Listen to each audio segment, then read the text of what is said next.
The morning sun filtered through the canopy of the artificial tropical forest, casting dappled shadows across the moist soil. Cadet Mara Lynn took a deep breath, filling her lungs with the manufactured yet convincingly earthy scent of the galactic survival arena.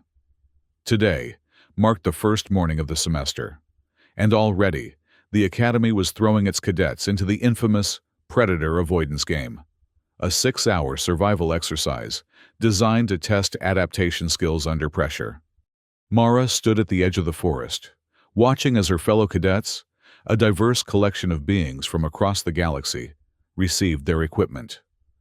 Her eyes narrowed as she observed the Varsilian twins, their insectoid appendages clicking with excitement as they were handed sleek cloaking devices. A tall reptilian cadet from Sirius Beta hissed with satisfaction upon receiving both a thermal masking unit and an advanced sensor package. When Mara approached the distribution station, the equipment officer, a cybernetically enhanced human with chrome implants threading through his temples, merely handed her a small knife and a water canister. "That's it?" Mara asked, her voice level despite the burning indignation rising in her chest. The officer's augmented eyes scanned her profile. "Non-augmented human from Terra Wilderness Sector. These are your allocated tools based on origin assessment and technological familiarity rating." Mara bit back a retort. She had expected this. The Academy's subtle prejudice against primitive humans was well documented, especially those like her who had chosen to remain unaugmented. She secured the knife to her belt and attached the water container to her utility loop. The neural broadcast chimed in all cadets' minds. Those with direct neural implants received it internally, while Mara and other non-augmented beings heard it through the ambient field speakers. "Attention all first-year cadets. The Predator Avoidance game will commence in exactly 2 galactic standard hours. The objective is survival without detection for 6 standard hours. The arena comprises tropical forest, marshland, and highland plateau environments. No emergency extraction is permitted except in case of life-threatening injury. Good luck." Mara watched as cadets around her activated their devices, some disappearing entirely behind shimmering veils of displaced light, others checking thermal readings on wrist-mounted displays. No one spared her a glance. A human with only a knife was hardly competition in their eyes. A secondary notification flashed across the information panel.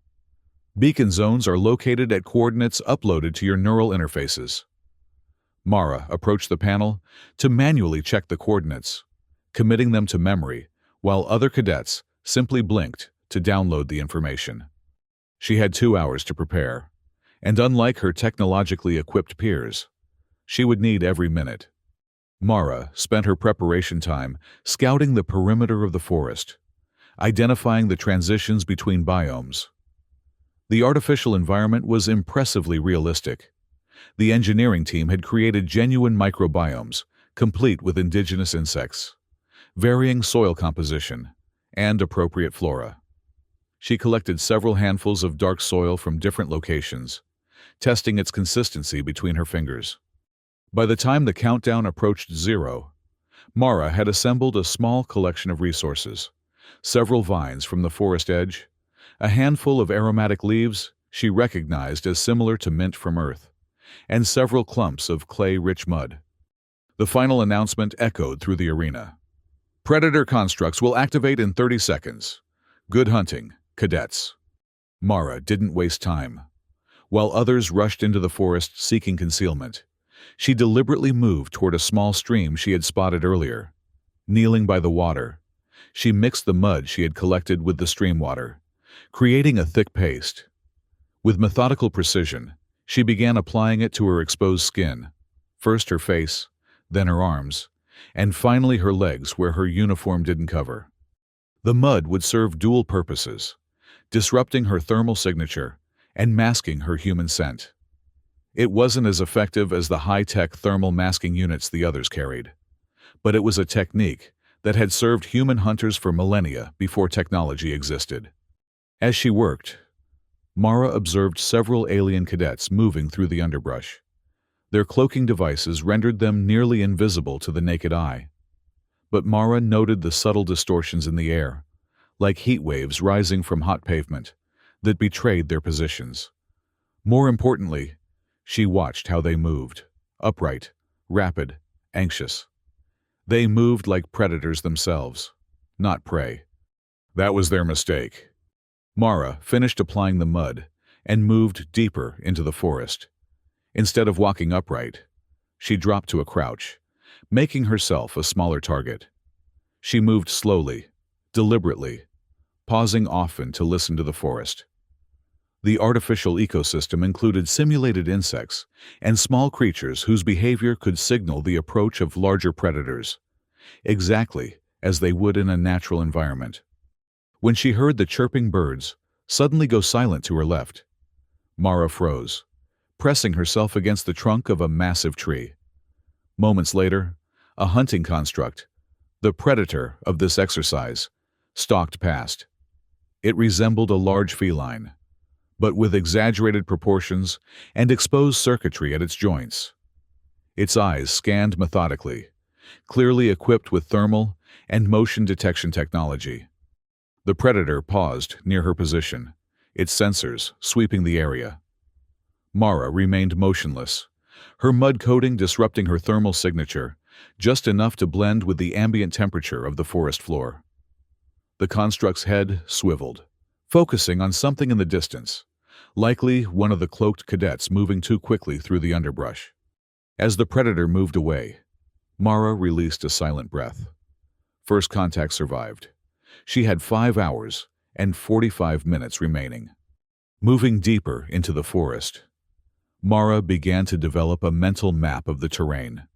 The artificial jungle gradually gave way to marshland, a challenging environment that would test the limitations of the other cadets' technology. She smiled grimly to herself. Wetlands had been her training ground on Earth. As she approached the border between forest and marsh, Mara heard voices, actual voices, not neural communications.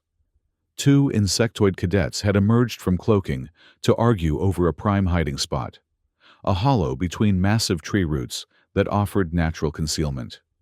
"This position was clearly marked in my tactical overlay," chittered one, mandibles clicking in agitation. "Your overlay is miscalibrated. My sensors indicated this as optimal concealment," countered the other. Mara observed them silently, from behind a curtain of hanging vines. The Varsilian twins, recognizable by their identical green-tinged exoskeletons. They were so engrossed in their dispute that they hadn't noticed the human watching them. Their argument continued until a sharp crack echoed through the forest, a deliberate warning sound from a hunting construct. Both insects immediately activated their cloaking devices, disappearing from sight. But it was too late. The predator had already locked onto their position. Mara used the distraction to move away quickly, sliding down an embankment toward the marshland. Behind her, she heard the electronic tone that signified a cadet had been captured, eliminated from the exercise. The marshland presented new challenges. The water would make tracking by footprints easier, but the mud and vegetation offered additional camouflage opportunities. Mara moved more slowly now, testing each step before committing her weight to ensure she didn't create noticeable ripples or disturbances in the water. The air here was thick with moisture and the buzzing of insects.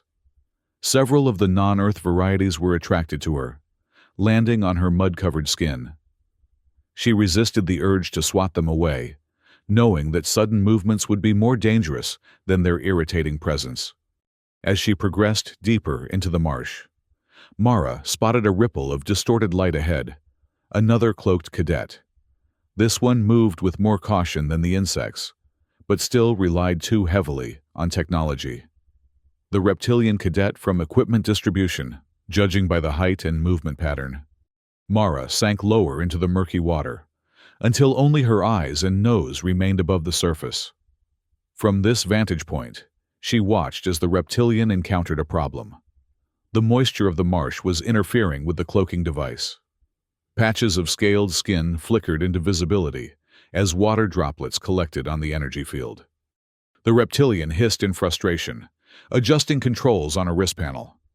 The cloaking field stabilized momentarily, then fluctuated again as a light rain began to fall. Mara filed this information away. The cloaking technology had weaknesses in this environment, a vulnerability she might exploit if necessary. The rain intensified, creating a symphony of droplets hitting leaves and water.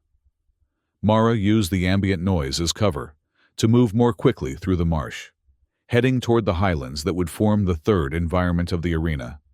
As she traveled, fatigue began to set in.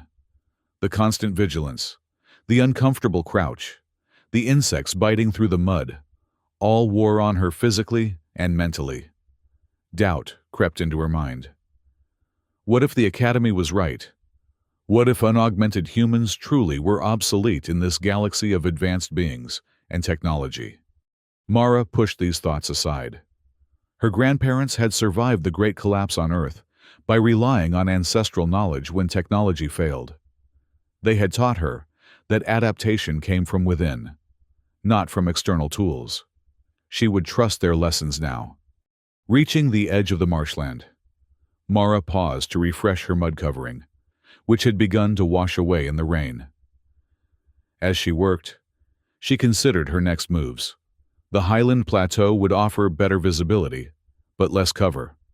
She would be more exposed, but would also have a better vantage point to observe the hunting construct's patterns. A distant electronic tone signaled another cadet's elimination. That made 2 down. How many remained active was impossible to know. Before leaving the marsh, Mara gathered several long reeds and a handful of small stones. Using the vine she had collected earlier, she fashioned a simple noise-making device, a primitive distraction tool that could be triggered remotely by pulling the attached vine. She placed this trap near a game trail used by the hunting constructs, securing the trigger vine so it stretched back into denser vegetation where she could activate it unseen. The climb to the highlands was arduous. The artificial environment designers had created a realistic transition zone with loose rocks and sparse vegetation. Mara moved diagonally across the slope, minimizing her silhouette against the skyline while seeking handholds in the rocky terrain. Halfway up, she froze as a shadow passed overhead. Looking up, she spotted an aerial variant of the hunting constructs, this one resembling a prehistoric pterosaur with metallic wings and sensor arrays where eyes should be. The flying predator circled once, then moved on, apparently not detecting her mud-covered form against the earth-toned rocks. Reaching the plateau, Mara found a position that offered both concealment behind a cluster of boulders and visibility across much of the arena below. From here, she could see the hunting constructs moving through the forest and marsh, their programmed behaviors becoming more apparent with observation.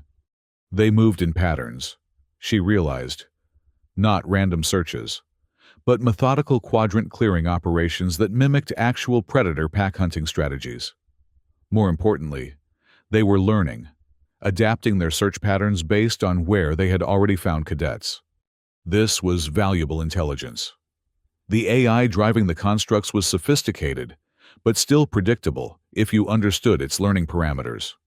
As Mara watched, she noticed something else. The constructs communicated with each other, updating their collective knowledge. When one found signs of a cadet, the others adjusted their search patterns accordingly. She could use this against them.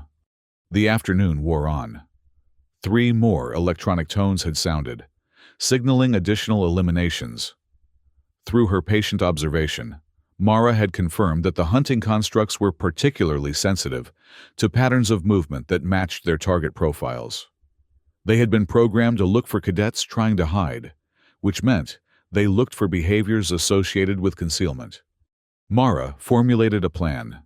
Instead of hiding like prey, she would move like prey, openly but naturally. In natural ecosystems, predators often overlooked potential targets that didn't behave like they were trying to hide. She began to implement this strategy, moving across open sections of the plateau with the relaxed gait of an animal that belonged in the environment. When a hunting construct appeared nearby, instead of freezing completely, she continued with slow, natural movements, picking at plants, sitting casually, behaving as if she were simply part of the ecosystem. The construct paused, its sensors sweeping over her. Mara maintained her calm facade, though her heart hammered in her chest. After a moment, the predator moved on, apparently categorizing her as an anomaly rather than a target. Her theory was correct. The constructs were looking for evasive behavior. By not providing that expected pattern, she had confused the AI's targeting algorithms. 3 hours into the exercise, Mara had successfully traversed all 3 environmental zones without detection. She had witnessed the elimination of several more cadets, most taken when their technology failed or when they moved too predictably. Returning to the marsh, Mara activated her reed trap, pulling the vine to create a sudden rustle and clatter. Instantly, 2 hunting constructs converged on the sound. While they investigated, she slipped past them, using their distraction to access a position she had identified as strategically valuable. A dense copse of trees, with multiple escape routes, located near one of the beacon zones marked on the coordinate map.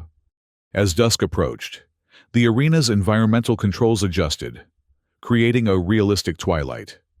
New challenges emerged with the fading light. The hunting construct's sensor arrays illuminated subtly, indicating a shift to night hunting protocols. Their movements became more erratic, less predictable, an intentional change in the exercise parameters. Additional atmospheric effects activated, occasional bursts of wind that rustled vegetation, making it harder to distinguish natural sounds from those made by moving cadets or constructs.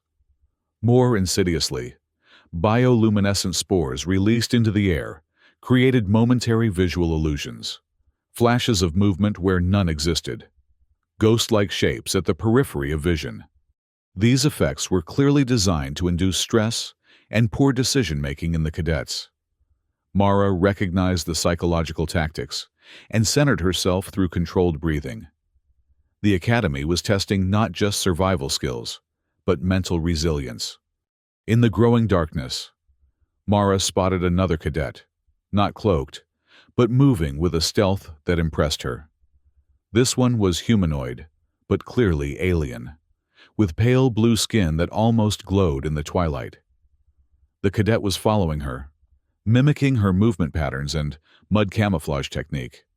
Mara decided not to confront this follower. If the alien had abandoned technology in favor of her methods, that was validation enough. With less than an hour remaining in the exercise, Mara made her boldest move yet. Instead of continuing to evade, she deliberately entered a small clearing. Standing in plain sight, she studied the movement patterns of the hunting constructs visible from her position. Their AI had evolved throughout the exercise, learning from each successful and failed capture.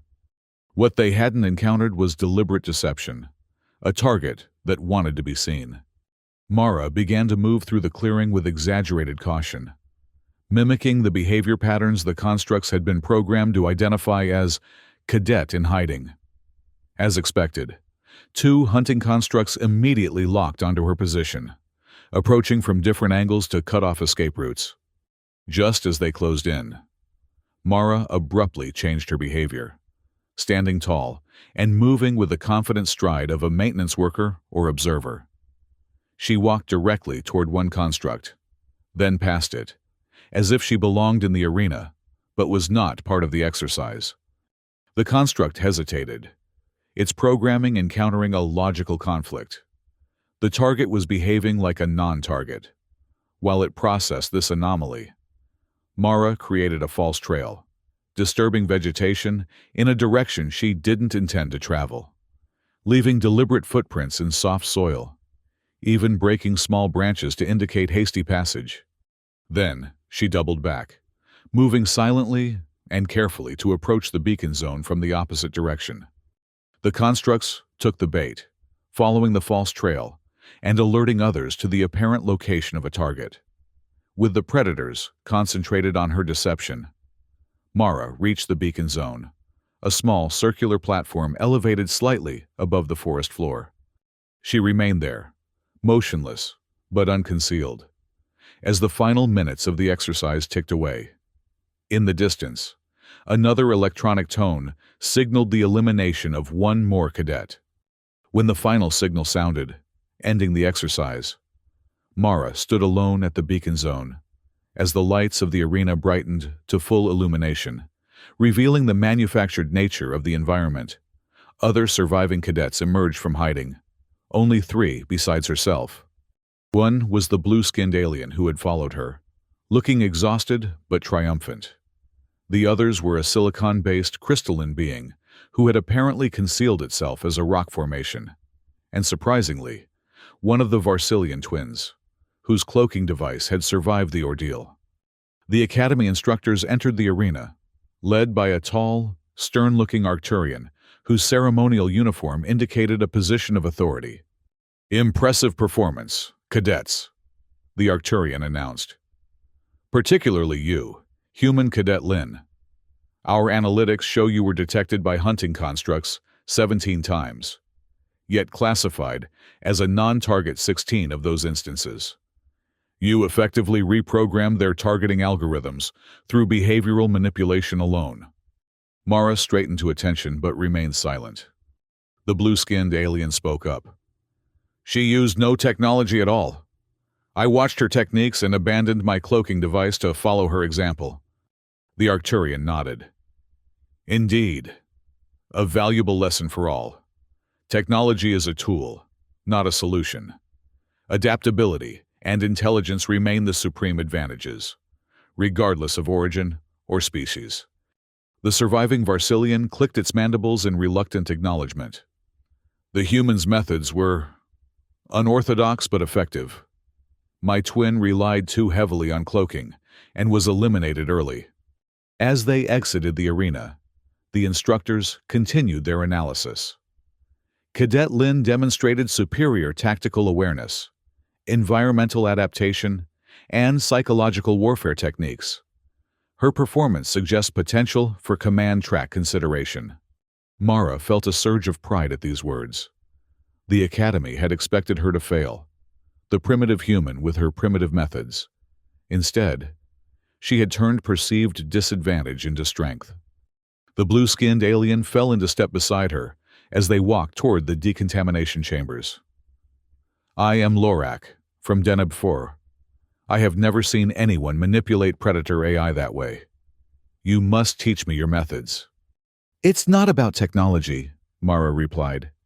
"It's about understanding behavior, both the hunters and the preys." Lorak nodded solemnly. "On my world, we have a saying. The most sophisticated trap can be defeated by the simplest awareness. I believe I understand this better now." As they reached the Academy's main complex, Mara paused to look back at the arena, its artificial environments now visible as the technological illusions were powered down for maintenance. The hunting constructs were being led to charging stations, their predatory programming temporarily dormant. "Will you continue without augmentation?" Lorak asked, gesturing to the chrome enhancement kiosks that lined the Academy's central hallway. Mara considered the question. "Technology is a wonderful servant but a terrible master. I'll use it when it serves me, but I won't depend on it to define me." Later that evening, as the twin moons of the Academy planet rose above the horizon, Mara sat alone on the observation deck. Her success in the Predator Avoidance game had earned her respect, but she knew it was only the beginning. The Academy would present many more challenges, each designed to push cadets to their limits and beyond. Her personal comm unit chimed with an incoming message, a rare occurrence since most Academy communications happen via neural broadcast. The message was from Dr. Alara Voss, head of the Tactical Leadership Division. "Cadet Lin, your performance today has caught the attention of several department heads. Report to my office tomorrow at 800 hours to discuss specialized training options. Your unique perspective may be valuable in ways the standard curriculum doesn't address." Mara smiled to herself. The primitive human, with her mud and survival skills, had made an impression after all. She closed the message and looked up at the stars. Countless worlds where technology and nature existed in various balances. Perhaps there was a place for someone who understood both, but was enslaved by neither. The next morning dawned clear and cool. The Academy's environmental controls creating a perfect spring atmosphere. Mara reported to Dr. Voss's office precisely at 800 hours. Her uniform immaculate. All traces of yesterday's mud long gone. The office was a stark contrast to the artificial wilderness of the training arena. Clean lines, holographic displays, and floating data screens created an environment of pure information. Dr. Voss herself sat behind a desk that appeared to be made of solid light, her fingers dancing through projected data fields. "Cadet Lin," Voss acknowledged without looking up. "Please be seated." Mara took the offered chair, noting that unlike most Academy furniture, it wasn't equipped with neural interface nodes. A deliberate choice for her benefit, perhaps. "Your performance yesterday was unusual," Voss said. Finally looking up, her eyes were enhanced, multispectral irises that shifted color as different visual modes activated. Most cadets from technological backgrounds fail when their devices malfunction. Most from primitive backgrounds fail because they lack understanding of the construct's programming parameters. You succeeded by bridging that gap. "Thank you, Doctor," Mara responded, maintaining formal protocol. "It's not a compliment, Cadet. It's an observation." Voss dismissed the data screens with a flick of her wrist. The Academy exists to create officers capable of functioning across the full spectrum of galactic environments and situations. Most cadets arrive specialized, either in technology or in natural adaptation. Few demonstrate competence in both domains. Mara remained silent, sensing more was coming. "I'm assigning you to a specialized training track," Voss continued. "You'll maintain your regular Academy curriculum, but you'll also report to me 3 times weekly for advanced tactical integration studies. We'll be exploring how to combine primitive survival techniques with cutting-edge technology." This was unexpected. Specialized tracks were rarely offered to first-year cadets, and almost never to unaugmented humans. "May I ask why, Doctor?" Mara ventured. Voss's enhanced eyes cycled through several visual spectra before settling on standard, visible light. "The galaxy is changing, Cadet Lin. Technological dependency has created vulnerabilities in our defense systems. The recent quantum blackout in the Cygnus sector demonstrated that even our most advanced systems can fail. When they did, those who relied entirely on technology were helpless." She stood and walked to a window overlooking the Academy grounds. "Simultaneously, we face adversaries who have mastered technological warfare to degrees we struggle to counter. The future of galactic security may lie not in better technology or better natural adaptation, but in the seamless integration of both." Mara considered this. "And you believe my background makes me suitable for developing such integration?" "Your background is irrelevant," Voss said sharply. "Your performance is what matters. You demonstrated an ability to understand and manipulate advanced AI systems, using only biological adaptations and psychological tactics. That combination of skills is rare and valuable." The implications were significant. Mara had entered the Academy hoping simply to prove that unaugmented humans still had a place in the galactic community. Now, she was being offered a chance to help define that place. "I accept the assignment, Doctor," Mara said. Voss nodded curtly. "Good. Your first specialized session begins tomorrow at 600 hours. Don't be late." She reactivated her data screens. A clear dismissal. As Mara left the office, her mind raced with possibilities.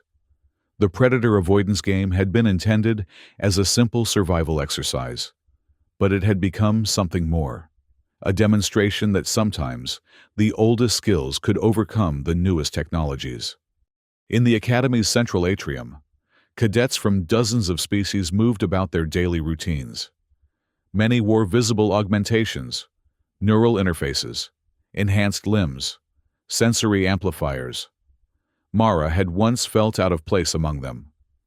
Now she walked with confidence, understanding that diversity of approach was strength, not weakness. Lorak, the blue-skinned cadet who had followed her example in the arena, fell into step beside her. "The instructors are still discussing your performance," he said, without preamble. "The hunting constructs have been taken offline for complete reprogramming.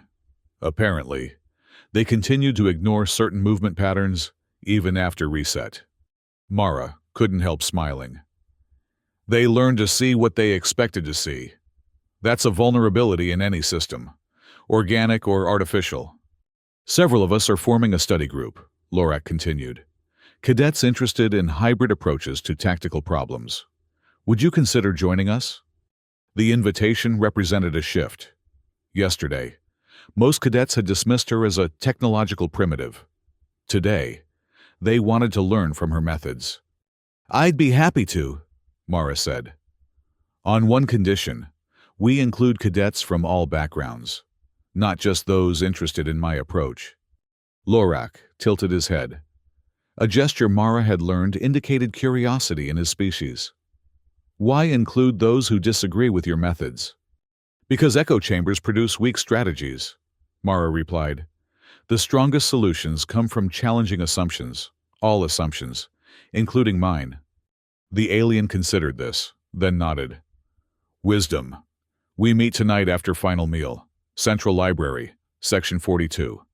As Lorak departed, Mara's personal comm chimed again. This time, the message was from her grandmother, back on Earth, having just received news of Mara's success in the first Academy Challenge. "Proud of you, Star Child," the message read. "Remember the old ways when the new ways shine too bright. Both have their place in the circle." Mara tucked the comm away, feeling the connection to home despite the vast distance. Her grandmother had taught her to track animals through the forests of Earth, to read the language of disturbed vegetation and displaced soil. Those lessons, considered obsolete by many, had proven decisive in an environment of advanced technology. The Academy training schedule intensified in the days following the Predator Avoidance game. Mara divided her time between standard curriculum, astrogation, xenobiology, weapon systems, and Dr. Voss's specialized tactical integration studies. Voss proved to be a demanding mentor. Each session began with a scenario designed to test Mara's ability to combine natural adaptation with technological understanding. Sometimes, Mara had access to advanced tools. Other times, she had nothing but her wits and body. The constant variable was that she never knew which resources would be available until the scenario began. "Adaptability is not about mastering either technology or nature," Voss explained during one particularly grueling session. "It's about mastering the transitions between them. An officer who can function only with tools, or only without them, is half an officer." 3 weeks after the Predator Avoidance game, Mara faced her next major Academy challenge, the orbital descent exercise. Cadets would be dropped from low orbit onto an uninhabited moon, tasked with locating a specific geological formation while evading automated defense systems. As cadets prepared for deployment, Mara noted the equipment being distributed: atmospheric entry suits with built-in navigation and communication systems. When her turn came, she was surprised to receive not a stripped-down version, but the same advanced suit as the other cadets. The equipment officer, the same chrome-enhanced human from the previous challenge, noted her confusion. "Dr. Voss adjusted your equipment allocation profile," he explained. "You're now cleared for full technological access, if you choose to use it." That last addition was telling. This wasn't about forcing technology upon her, but about giving her the choice, trusting her judgment about when to rely on tools and when to rely on instinct. As the deployment shuttle reached orbit and cadets prepared for their individual drops, Lorak approached her one final time. "The study group has been discussing your methods," he said. "Many still don't understand that technology isn't meant to replace natural abilities, but to enhance them." Mara checked her entry suit seals, ensuring everything was secure. "They will," she replied. "When their systems fail at the worst possible moment, they'll understand." "And if the systems don't fail?" Lorek asked. Mara smiled. "Then they'll succeed without learning. And eventually, that becomes its own kind of failure." The deployment bay doors opened, revealing the curved horizon of the moon below. One by one, cadets stepped into the airlock for their drops. When Mara's turn came, she paused at the threshold. In her mind, she heard her grandmother's voice again. "Remember the old ways when the new ways shine too bright. Both have their place in the circle." She stepped into the airlock, ready for the next challenge, not as a primitive human or as a technological cadet, but as something more adaptive than either. The airlock cycled, the outer door opened, and Mara Lynn fell toward the lunar surface, a bridge between two worlds in a galaxy that desperately needed such connections. As she descended through the thin atmosphere of the training moon, Mara toggled between the suit's advanced heads-up display and her own unaugmented vision. The technology offered precision, exact trajectories, landing zone analyses, atmospheric composition data. But her natural vision offered context, the way sunlight played across the surface features, how shadows lengthened and terrain undulated. Both perspectives had value. Neither was complete alone. The ground rushed up to meet her. Mara activated her descent thrusters at the optimal moment, a calculation made by the suit's AI but executed by her human judgment. She landed softly on the dusty surface, another small step in her journey of integration. Somewhere in the lunar landscape ahead, the geological formation awaited discovery. Behind her, the Academy watched, evaluating not just success or failure, but the path chosen to reach either outcome. Mara took her first steps across the alien surface, balancing between worlds, the technological and the natural, the primitive and the advanced. In that balance, she was finding not just survival, but a new kind of strength. For 6 hours, she had eluded the hunting constructs using mud and movement. Now she would face new challenges with new tools, but the same fundamental philosophy. Technology was not a replacement for human instinct, but an extension of it. The lunar winds began to rise as programmed environmental factors kicked in, obscuring visibility and testing adaptability once again.